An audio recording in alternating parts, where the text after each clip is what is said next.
Furuda artist, Furuda again.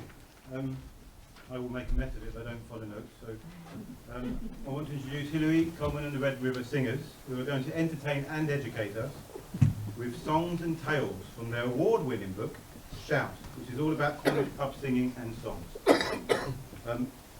That's not Sally, though. No, unfortunately. We will have Sally. It says Sally up here. Sally co-authored the books, and she can be here this evening. Hilary is here.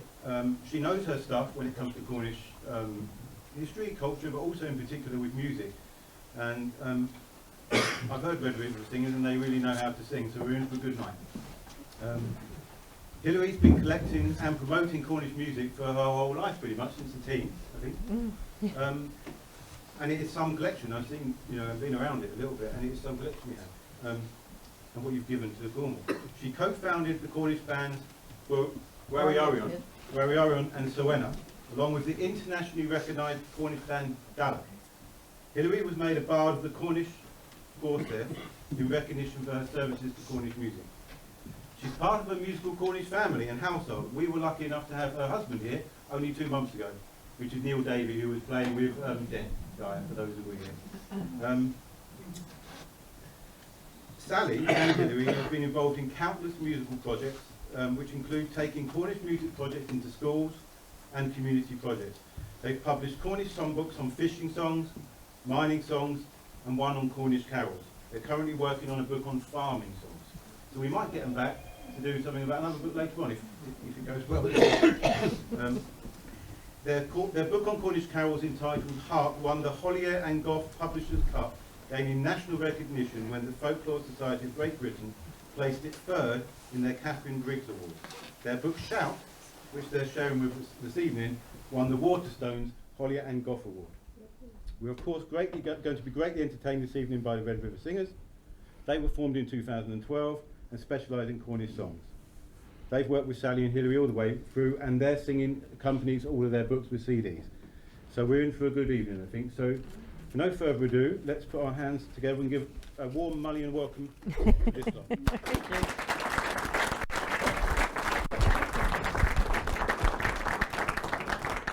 Thank you very much. It's lovely to be here this evening, and I hope we do entertain you. We have put songbooks around. I wasn't sure how many people there was going to be, so I apologise that there isn't enough for one each. But you're really welcome to join in when we sing. And I think there's some people here who probably know the words very well anyway, so it won't be a surprise. So we'll crack on. And yeah, I'll say I'm really sorry that Sally isn't here tonight. So I will do my best to speak for her and me. I do talk quite easily, so I think it'll be all right.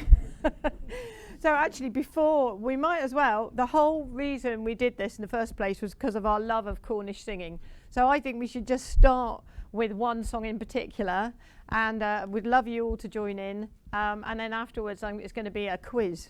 There's one question, but I'm going to ask you a question. Okay, so shall we start with Little Eyes?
Little eyes, I love you. I love you.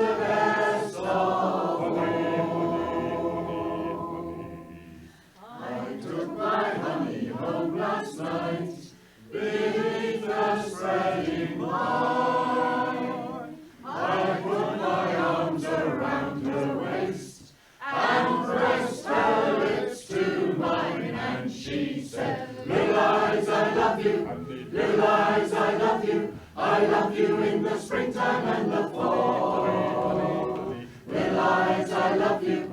Little eyes, I love you. I love you the best of all. It was not me you kissed last night behind the garden wall. It was not me, it was my wife. She is so big and tall, and she said, little eyes, I love you. Little eyes, I love you. I love you in the springtime and the fall. Little eyes, I love you. Little eyes, I love you. I love you the best of all. I went around to her backyard. A bulldog flew at me and bit me by the old back door. The maple tree, and she said, little eyes, I love you. Little eyes, I love you. I love you in the springtime and the fall. Little eyes, I love you. Little eyes, I love you. I love you the best of all. I loved her in the summertime. I loved her in the fall. But in between these two white sheets, I loved her best of all. And she said, little eyes, I love you. Little eyes, I love you. I love you in the springtime and the fall. Little eyes, I love you. Little eyes, I love you. I love you the best of all.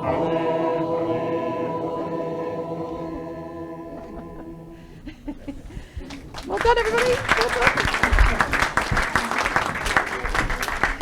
So my question is, do you know where that comes from, that song?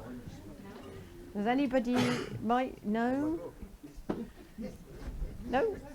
Okay, well, I love the story of this song, and it's one of the reasons why I wanted to do this project, because I found the history of the songs that we sing in Cornwall fascinating. And so this song epitomises for me some of the amazing songs kind of get washed up on our tide on the shore. We take them and they become our own.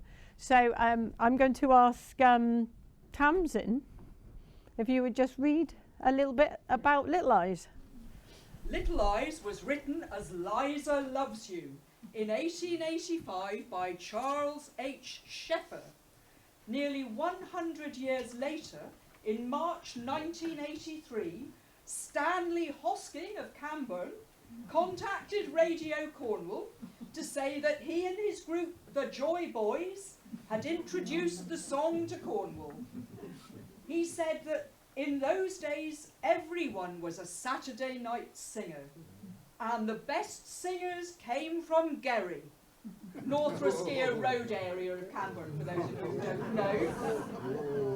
Oh, don't mess with the Gerry boy. The Joy Boys had picked up the song Little Lies, then known as Honey Honey, from a single by the Deep River Boys, and it was through them that the song became popular in Cornwall. So really it's a Camborne song, right? Isn't that lovely? And that is a picture of the Joy Boys. They were actually like a skiffle band, which was really popular in the 50s. And yeah, isn't that amazing that that song that was once, it was a minstrel song and rather un-PC called Your Little Liza Loves You. And in Cornwall, it's become Little Eyes. And I once had someone come up to me and say, do you like people with little eyes in Cornwall? Which I wanted to say yes. I just like to perpetuate a myth. But anyway. So yeah, so that's a good example for me. You know, there's all these songs that we sang in the pub, and Sally and myself both been singing from a young age. And I didn't know what these songs were, where they came from, such an eclectic mix. So I just thought it'd be wonderful to actually find out about the songs. But I didn't want to just do a book of songs. I wanted to go to where people were singing them and actually find out more about the stories behind the people who were singing them as well. So that's kind of why we travelled around, and this is the result of that book, Shout Kernow. We've actually only got 2 copies left, and we're going to do a reprint this month actually. So Sally and I myself had a really interesting little connection as well before we even knew each other. So in 1975 she was actually from Boscastle, and her brother John Mills went into the Napoleon Inn in Boscastle, where he would, as a regular, and would sing there, to find a folklorist called Peter Kennedy. Some of you may have heard of him. And he came to record the singers at Boscastle, and it was called the Boscastle Bow Wow. And I used to have the tape of it. There were local people such as Charlie Jose and Freddie Jewell that you can hear on this recording, and they're wonderful old songs, including all the ones you know well. You heard, you know, she was playing Lamorna earlier on, and Lamorna was one of the ones they sang. And you can actually hear Sally's brother singing it on it, which is lovely. So I had this tape long before I knew Sally, and we used to learn some of the songs off this tape. But up for us, I'm just going to move on. Sorry, before I get to my little bit, I wanted to show you this is a map of all the different places we actually went. So you see we did get to Mullion and Cadworth, but we also got to Bude and to Cowstock in East Cornwall, which is where I come from, and then came down here, and we sort of followed our noses, and there was a sort of network of people, and they'd say, oh, you should go to such and such a place because people are singing there, and you know, so it was all word of mouth and things we knew.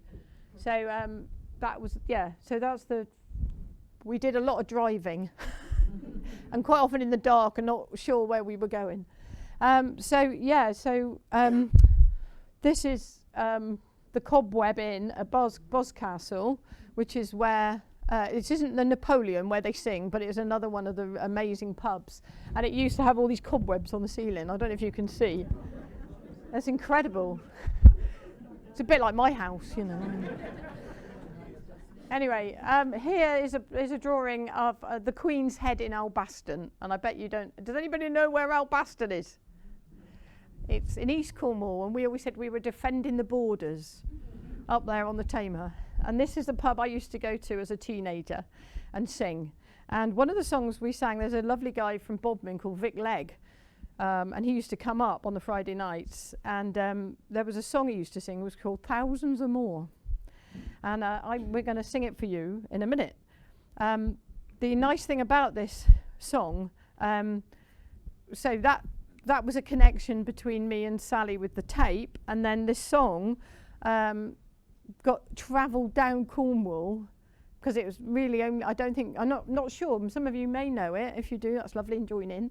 But it was definitely a song that was known in Boscastle and in East Cornwall. But then our musical director from the Cowstock Singers started to be the musical director for the Perriners in Perranporth. So he brought it down to Perranporth and taught them, and we've actually got some Perriners here tonight, some Perranporth singers are part of the Red Rivers, which is lovely. So we'll sing you this song, and again, it's for me, it's how a song can travel, and also it changes. So let's sing Thousands or More, shall we?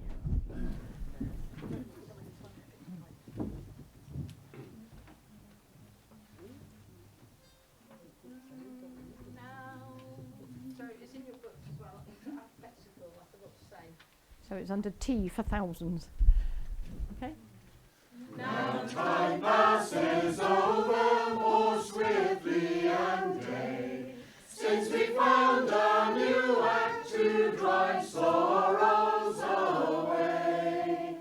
Sorrows away. Sorrows away. Sorrows away. Since we found a new act to drive sorrows away. Bright Phoebe arises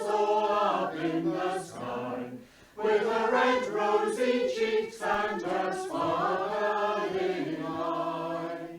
Sparkling eye.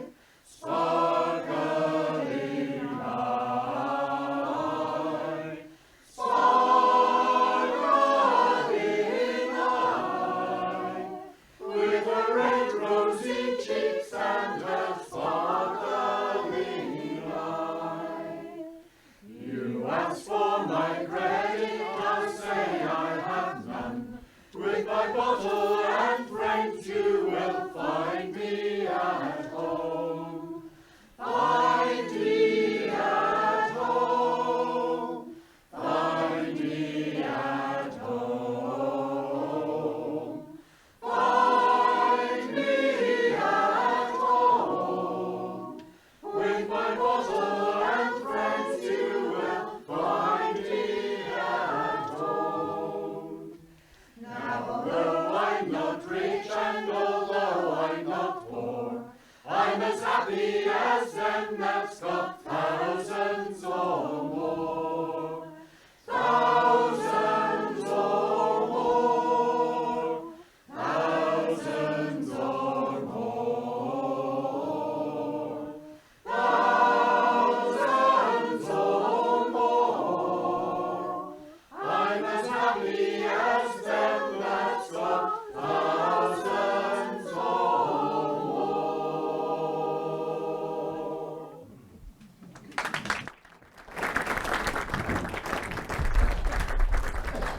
Thanks very much. Did anybody know that one? It's amazing, isn't it? That is definitely an East Cornwall, Mid Cornwall song. So, for me, when we were on our travels, we heard many names given to people singing in the pub on a Friday night or whatever. A toot, a chirp, a bit of a sing, you know, whatever. But there was another one called Shout. And I just really liked the name Shout, and I thought it'd be a nice title for the book, Shout Kernow. So that's how we ended up using that word. But whatever you called it, what is a shout? You know, what is it exactly? And for me, the absolute typical example from my own experience was Cadgwith. And that Cadgwith embodied the thing of everyone standing in a circle, having a sing, don't need words. You have someone who pitches up and off you go. And you're not doing it for an audience, you're doing it for yourself. You're doing it for the love of singing. That's all it is. But because I rowed, I used to row flash boats, 18-foot flash boats. So we would come down through Cornwall, and we would actually meet other people singing. And I met some of the Cadgwith singers through that way. And I was going to, this is a bit like taking Coles to Newcastle, because I think there's some Cadgwith singers here. I know you are, but I don't know if anyone else is. But Chris Miners was just going to read a bit about we came down to Cadgwith on a particular night. Thank you, Chris. While listening to the Cadgwith singers one October evening, we were curious to see the paint very worn on the roof, on the beams in the roof. The reason became obvious when they struck up South Australia. Martin Ellis, Latin, kept up a good, strong rhythm, whacking the beam over the years the paint had worn away. Martin is one of the key figures in the present-day Cadgwith singers. He lives in Cadgwith and fished out of there from 1970 till 2002, when he gave it up after losing both his boat and, more important, a huge catch of fish. Through all his ups and downs, he has spent his life singing in the cove. He's also an artist, a formidable bass, who adds rich harmonies to every song he sings. So yeah, some of you might know him. Yeah? Yeah. What a beauty. Well, I feel like we've got to sing Cadgwith while we're here. So the only thing I've got to apologise for is that we sing 3 verses. Should we only do 2 tonight? In honour? 2. We'll do 2 verses tonight in honour of being down west. No. Oh, yes, thank you. See, I can't do everything at once. There he is. There he is. Picture of Nutty banging the beams. It was absolutely. When he uses his forehead rather than his Oh, thank you. Right. Okay, so Cadgwith.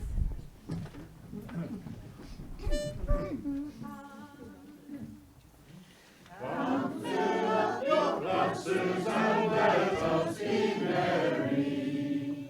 For to rob and to plunder it is our intent.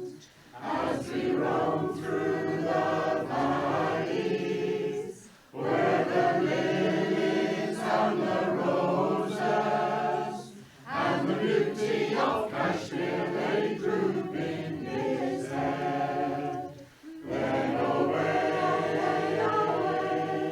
then away, then away, to those caves in yonder mountains where the robbers retreat. Hark in the distance, earth's footsteps approaching. Stand, stand and deliver, it is our watch cry. As we roam through the valleys, where the lilies and the roses, and the beauty of Kashmir they droop in his head. Then away, then away, then away, to those caves in yonder mountains where the robbers retreat. There you are. 2 verses.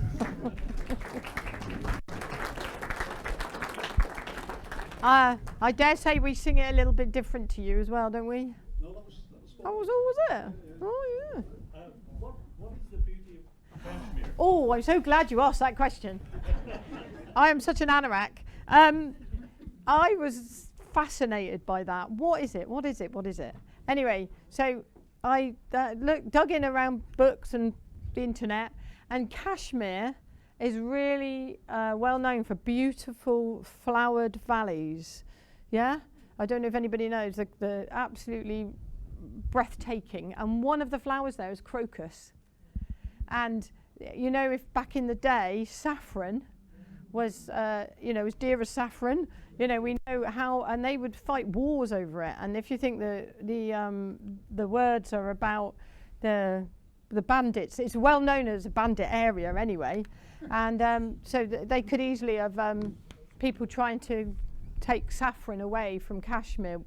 And there is a flower, a type of crocus grown there, and the stamens of which you get the saffron from, you have to pick them really early in the morning, and they droop over the heads of the petals. And this is my own pet theory, mind. Nobody's proved it, and no one knows. I've not come across anybody who knows, but I think that there is something about that it lays drooping its head. So the beauty of Kashmir is the crocus. I am still, the jury's out, and one day someone will go, nah, that's a load of rubbish. But I am. I'm going to believe it was the poppy. The poppy. Oh, did you? Oh, brilliant. And that's famous there for the opium. Yeah. Though, I mean, they certainly had wars over spices, didn't they? And we know that opium is a thing that people fight over for sure. Yeah. Yeah, it could be. So we don't know, but it's in the same area, same idea. I think I was told several years ago that the guy who brought back the words and the lyrics of that was Henry James. It was.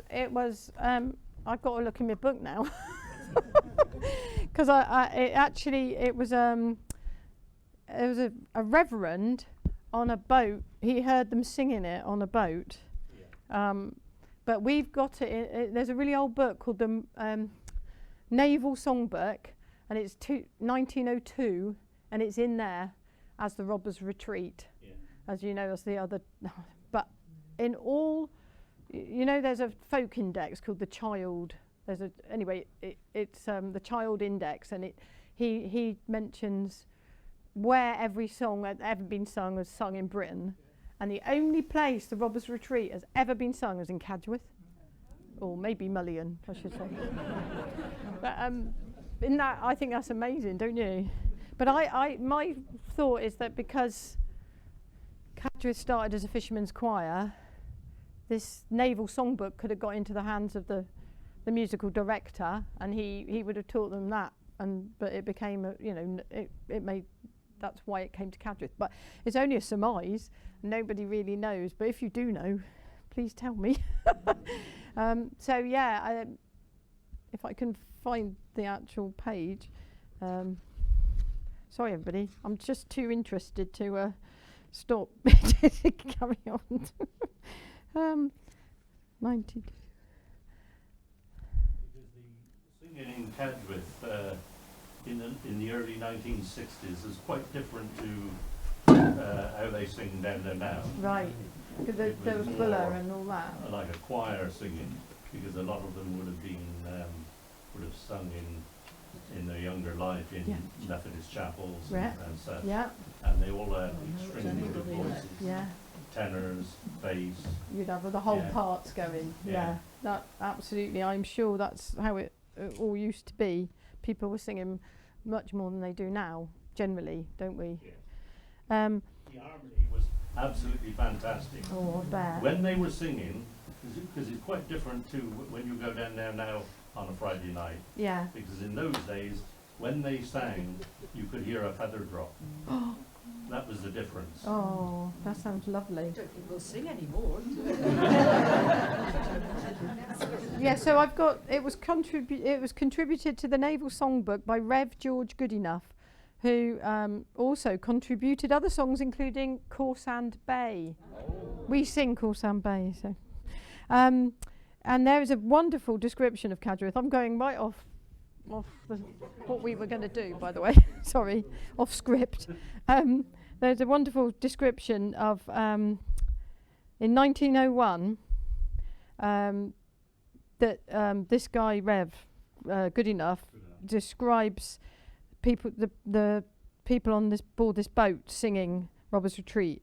The following song always struck me as having one of the finest airs ever sung on a forecastle. To hear the chorus pealing forth from some 100 or more throats was a thing to be remembered. The only pity is that the words are not more sensible. Such as they are, they were very difficult to obtain. Poor words. The lines not even rhyming and the sentiment not very edifying. That's very Victorian, isn't it? But you forget this as you hear the melody rolling out from those lusty throats with a glorious swing in the chorus of then away, then away, then away. So isn't that wonderful? But he gave 2 verses and they're very similar to those 2 we just sung, yeah. So there we are. It's amazing, isn't it? So I love finding out. It's a bit like detective work, finding out the backgrounds of songs. I might skip South Australia just because of time. But I wanted to just say that another song I'd heard, and I always thought it was only in Cadgwith, was The Fisherman and His Child. And I discovered that he was related. You're related to this man, I think. Is that right? So I said to Tatty, one of the singers in Cadgwith, about Fisherman and His Child, and he went, actually, that was Eddie Mundy from Mullion. Here we are. And we don't sing Fisherman and His Child, but it's a fantastic hymn, isn't it, as well? It's not exactly a hymn, but... He first heard it in an Erin drifter in Mousehole. And I think there were 2 brothers called Wallace, and they sang it, and it apparently had something like 17 or 18 verses. Well, I managed to get hold of the original music from America, and it's quite different. Yet again, it's morphed, it's changed, just like Little Eyes. But it was, I thought it was Mullion, but Mousehole Mullion is pretty similar, isn't it? They probably wouldn't say that. But yeah, and then we came down to Mullion and we met Bill, and it was your stepdaughter, is it, Gail? Yeah. She came up to, we have a sing at the Countryman at Peace in the Four Lanes, and she came up there and she said, oh, we've got the inn singers, come down and record, come, you know, check us out. So we did, and it was Yogi, is it? Graham Walker was leading the singers. So we were lucky enough, in the book, we have a recording of the inn singers singing Fisherman and His Child. But we also got them singing Trelawney, and they're in there doing that too. So I'm really pleased with that. Yeah. To mention, on the Fisherman and His Little Child, we sang that at the Mount Spain up until COVID. I think Jeremy here is one of those who sang with the inn singers, so it was something we did every time we met up there. We would sing Fisherman and His Little Child. Wonderful. Well, please do it again. Keep it up. I mean, it's just, yeah, it deserves to be sung, doesn't it? It's such an amazing song. I love it. Yeah, I wanted to just go back a little bit to my first meeting with Tatty, or Muirhead. What's his first name? Dave. Sadly died during COVID, didn't he? Lovely guy. And so I was over at Douarnenez, a Breton maritime festival, with playing our music, and my brother introduced me to Tatty and said, you know, this is one of the Cadgwith singers, and Tatty just passed me a plastic beaker full of rum and shrub, and said, "Here, maid, have that." So I stood there, drinking this rum and shrub, which I've liked ever since. Looking out over the harbour, there was like all the lights of the boats were twinkling. It was absolutely heavenly, and the singers sang Lily of the Valley. And so I thought, oh, that's it, I'm in heaven. So have I missed one now? What have I got? What's my next one? Oh yeah, no. Oh yeah. So actually, this is a pub in Mevagissey, the Fountain, and we went up there and recorded the Mevagissey singers from the spin-off from the male voice choir, singing Little Eyes, and we're going to sing that for you now. So, Lily of the Valley, sorry, thank you. Before we do, I'm just going to get, I'm all over the place. I'm going to get Terry to read a bit out about us going to Mevagissey. Well, members of the Mevagissey male voice choir, they regularly sang in the Fountain Inn, which is the 15th century inn, a pub, down by the harbour. And the Lily of the Valley is an enduring pub hymn, still popular nearly 150 years after its first airing. None of the singers remember ever actually seeing it written down, and they've all picked it up over the years in the same way that many singers have learnt the songs that we sing today. Thanks, Terry. This is the Mevagissey lot in the pub, and this is Nick Nichols, lovely guy, who led off Lily of the Valley. But it's going to be me and Keith leading it off tonight. All right. Sorry, coming through. Oh, was that great? Cheeky. You got to stand out the way of the thing.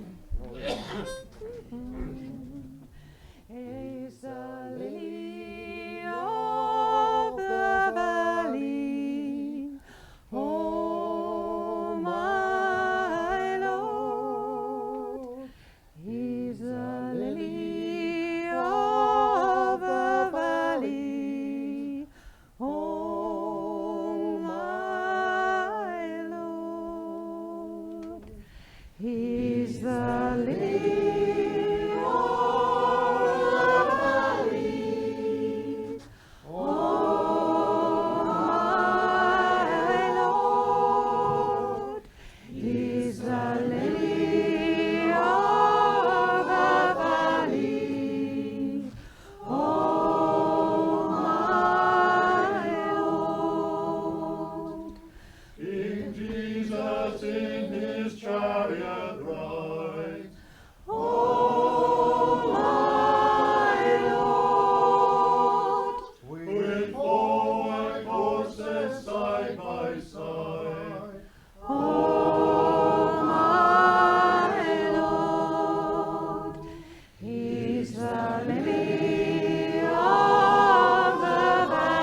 I know. Good.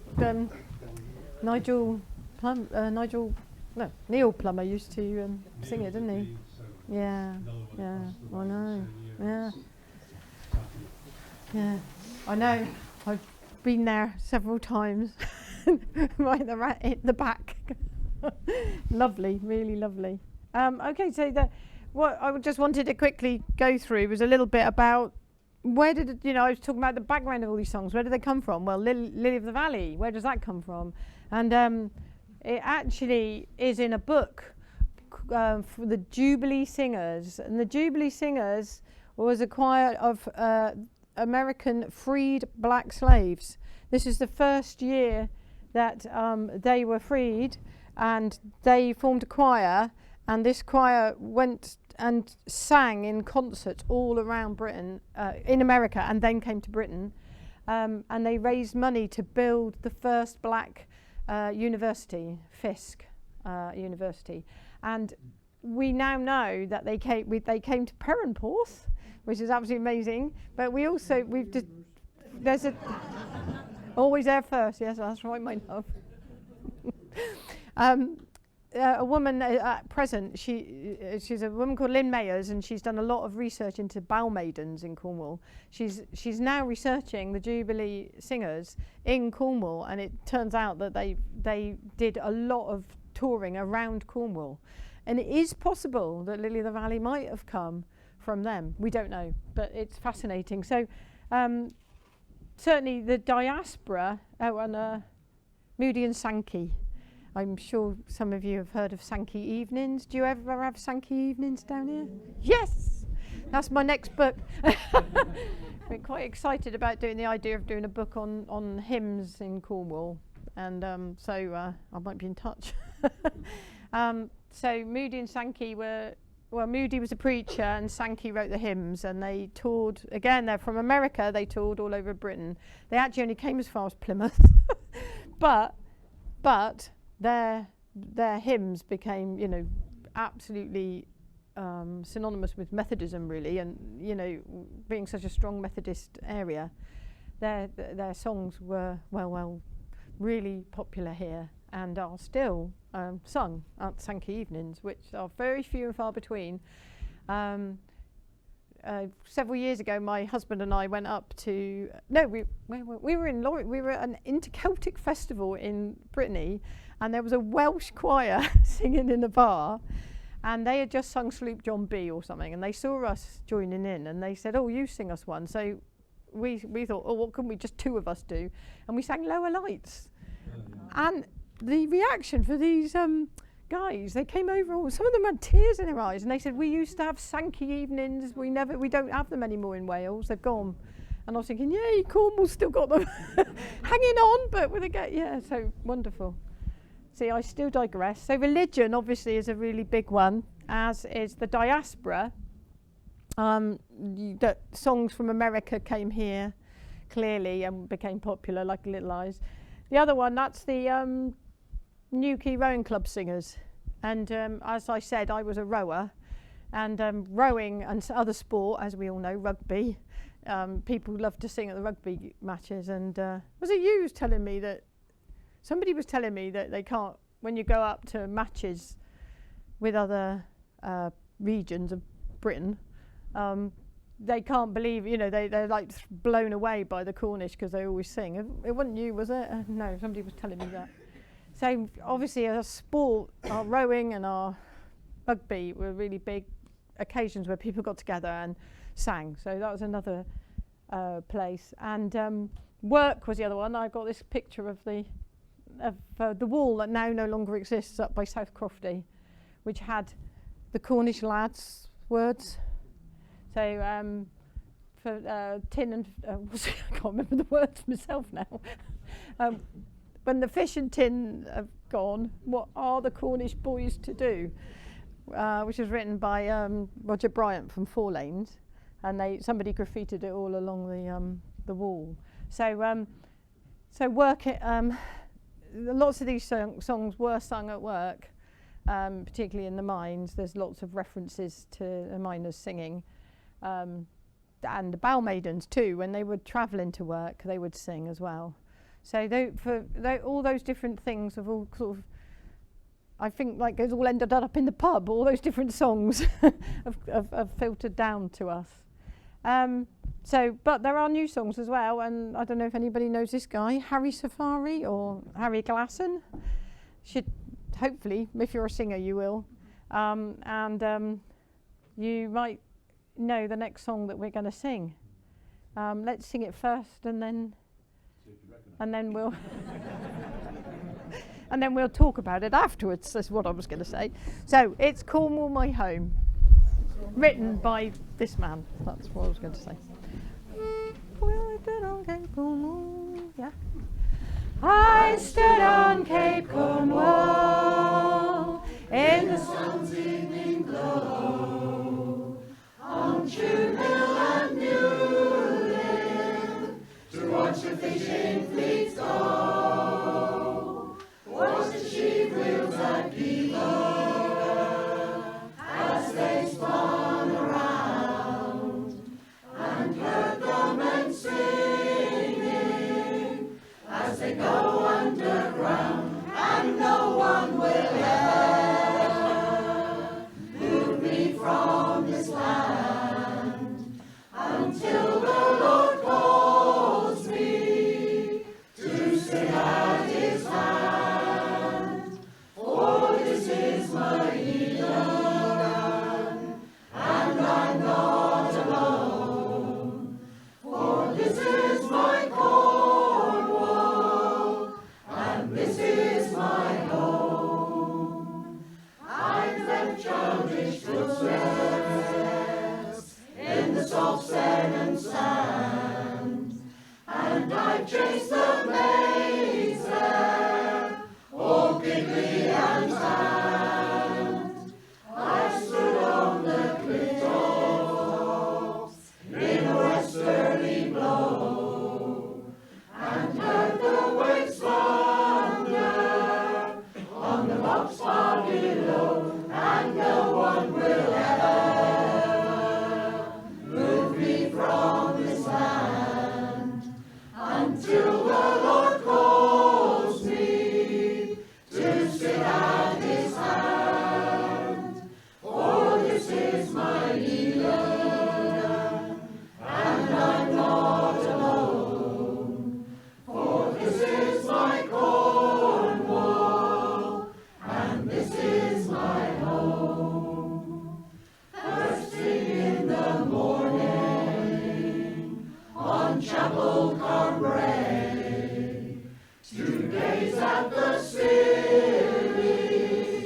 in the blue far away. For this is my Cornwall, and I'll tell you why. Because I was born here, and here I shall die, and no one will ever move me from this land until the Lord calls me to sit at his hand. For this is my Eden, and I'm not alone. For this is my Cornwall, and this is my home, and no one will ever move me from this land until the Lord calls me to sit at his hand. For this is my Eden, and I'm not alone. For this is my Cornwall, and this is my home. Yes, this is my Cornwall, and this is my home. Thank you.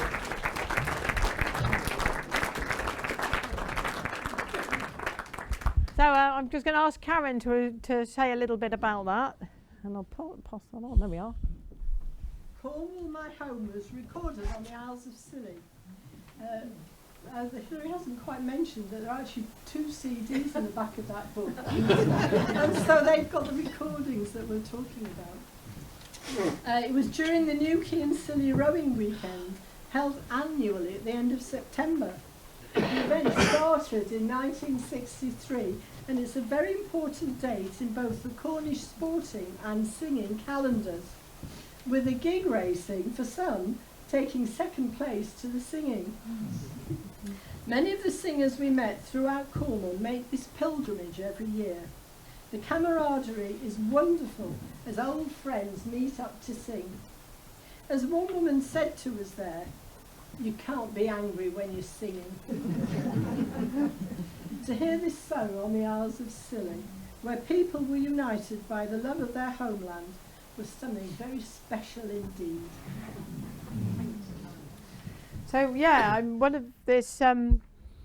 I wanted to just quickly say to you, you know, we recorded these songs back in 2016.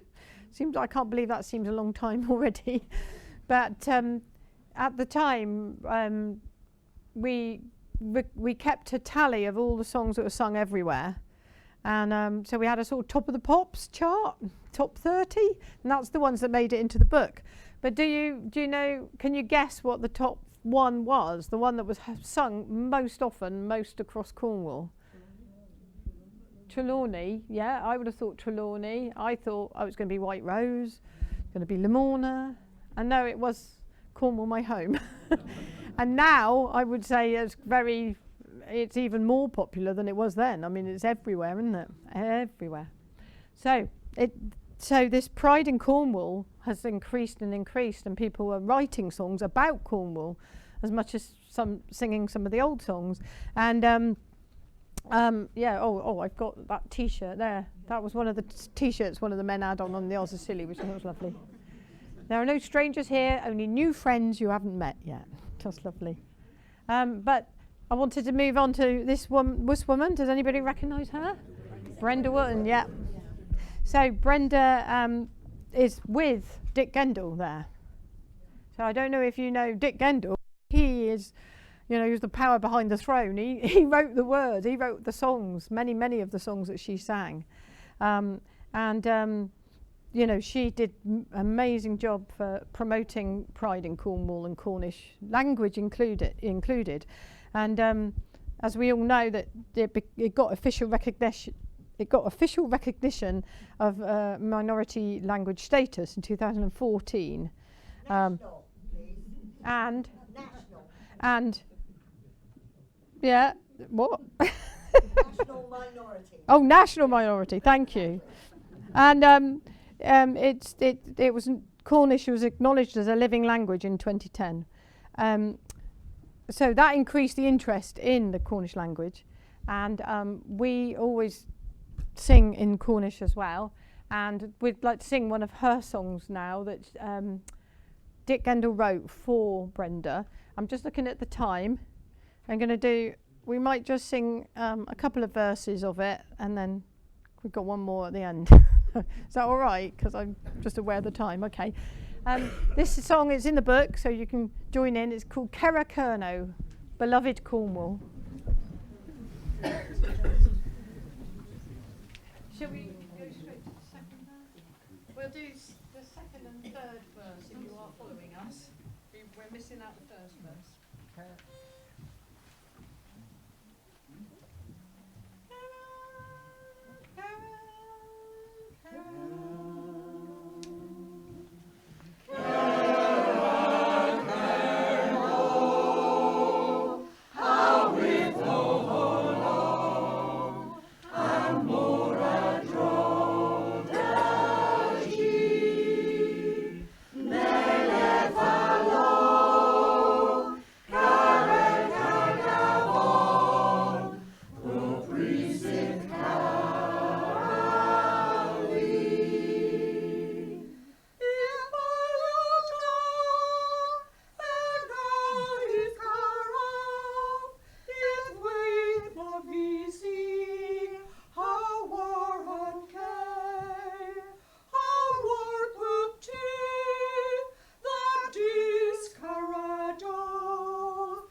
Thank you.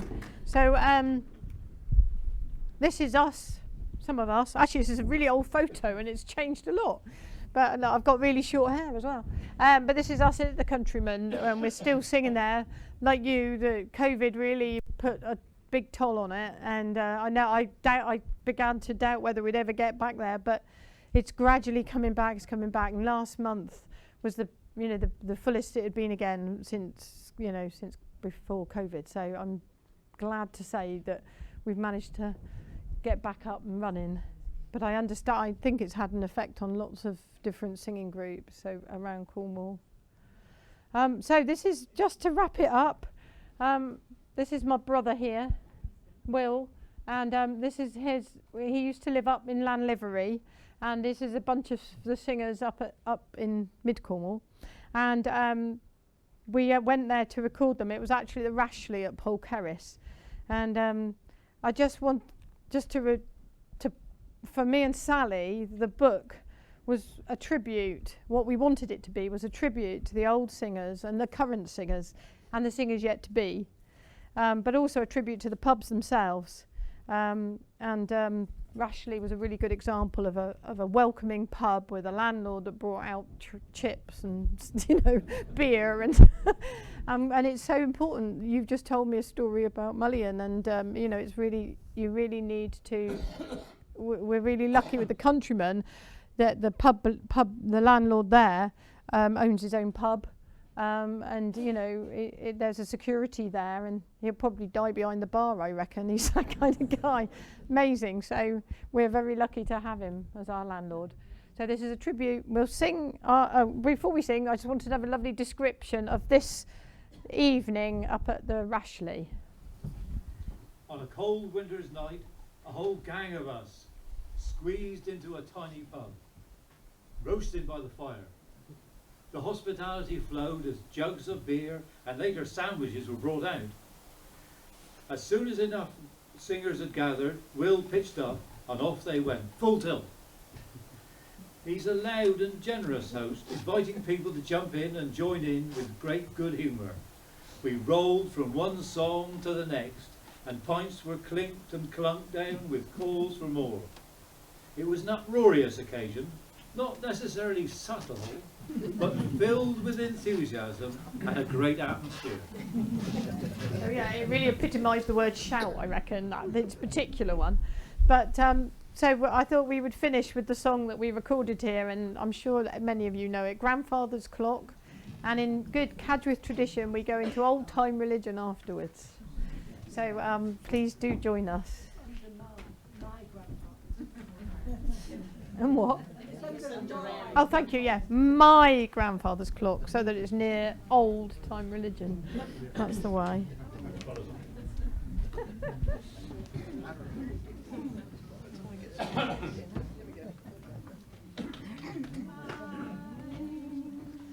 My grandfather's clock was too tall for the shelf, so it stood 90 years on the floor.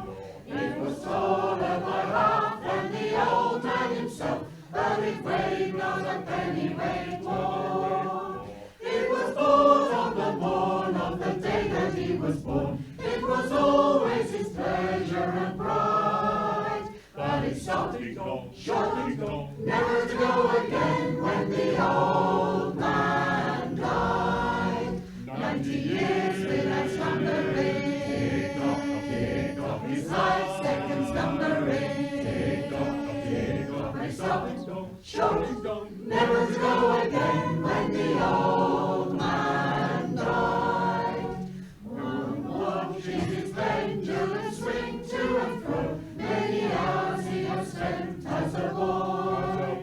And in childhood and manhood the clock seemed to know, and to share both his grief and his joy.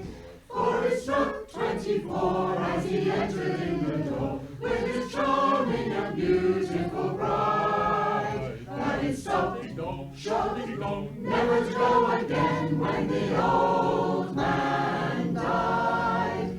90 years without slumbering, his life seconds numbering. I stopped ding dong, short ding dong, never to go again when the old man died. Now my grandfather said that of those he could hire, not a servant so faithful he found. For it kept perfect time and it had one desire, at the end of each week to be wound. For he stood in his place, not a frown upon his face, and his hands never hung by his side. But he stopped ding dong, short ding dong, never to go again when the old man died. 90 years without slumbering, tick-tock, tick-tock, his life's second slumbering, tick-tock, tick-tock, and stopped ding dong, short ding dong, never to go again when the old man died. It ran and along at the dead of the night, and along that for years had been gone. And we knew that his spirit was moving for flight, and the hour of departure had come. Still the clock kept his time with a soft and mellow chime, as we silently stood by his side. But he stopped, short, never to go again when the old man died. 90 years without slumbering, his life's second slumbering, his stopping, short, never to go again when the old man died.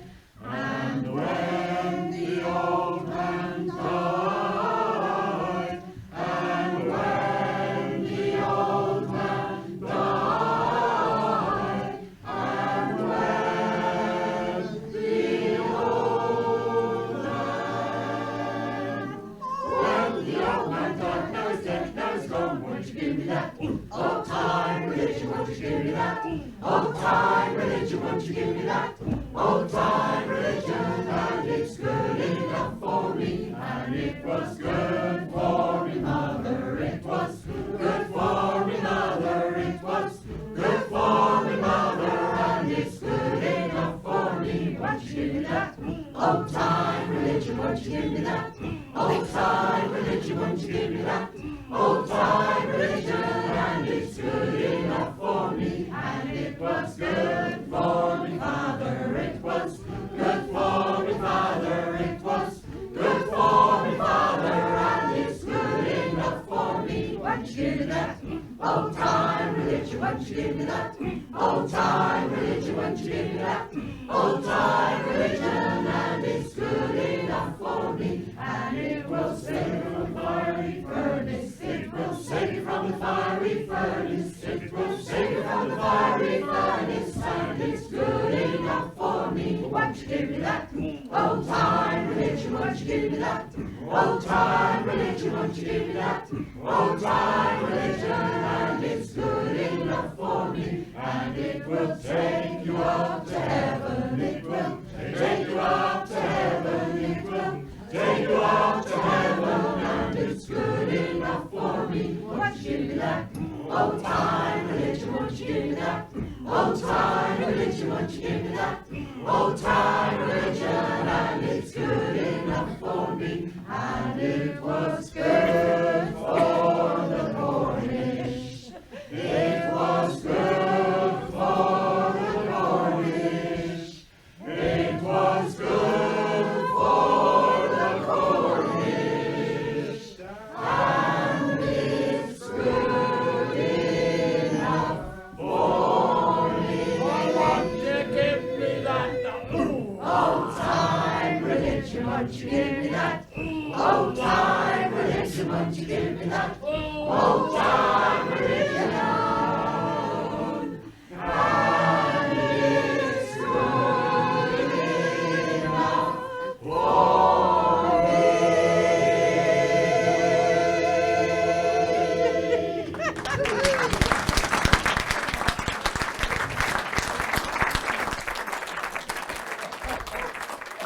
Thank you. That was terrible. Terry carrying the bass all on his own there.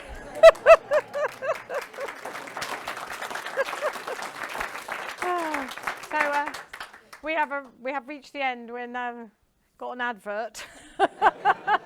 As I said, I only have actually 2 copies left, but if anybody would like to buy them, we do have them, and other books that we've done, as Johan said, we've done a book on the fishing and sea songs of Cornwall, a book on the mining songs, and we're going to do a book on the farming songs directly. And we've done a CD of carols, and after Sally and I did Shout Kernow, we went around, did the same thing, but went around Cornwall collecting carols. And that's our second book called Hark. So that is available. I do have copies of that, but it's a little out of season, isn't it? Yeah, so thank you very much, and yeah, thank you for joining in with us. Thanks very much. To the Red Rivers.